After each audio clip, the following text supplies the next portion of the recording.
At ngayon pupunta na naman tayo sa solo parent data banking, kung saan mag-input ka ng data para sa data banking ng templates mo.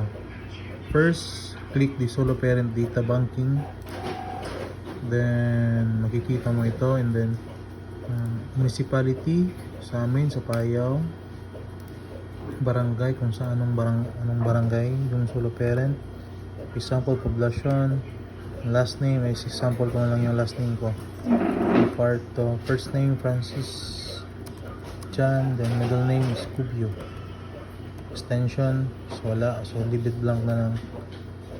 Sex, gender is male, month sa birthday mo is 9, date is 13 and 1996, place of birth Dumalinaw, Zamboanga Sur, ayos educational attainment, so ano natapos mo. Sa akin is graduate to postgraduate. Trabaho ko ngayon is professionals. Monthly income, lagyan na natin 10,000. Total monthly income, kung meron kang kasama, lagyan natin ng 5,000. Then sa family composition, sa yung mga dependent mo, lagyan lang natin si Maria Tamad. Relationship, daughter, age niya is lagyan natin 2.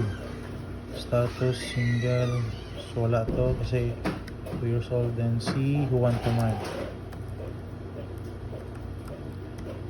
Son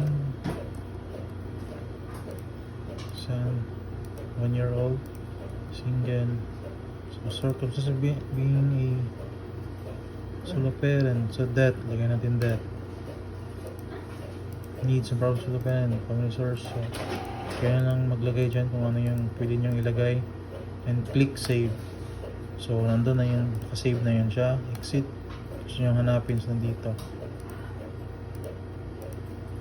Parto.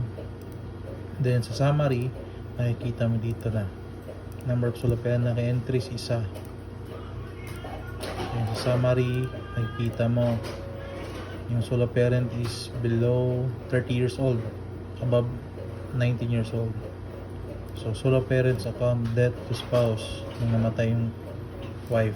So marami pang pwedeng ilagay dito ng mga data na gusto nyong ilagay. So yun lang po, salamat.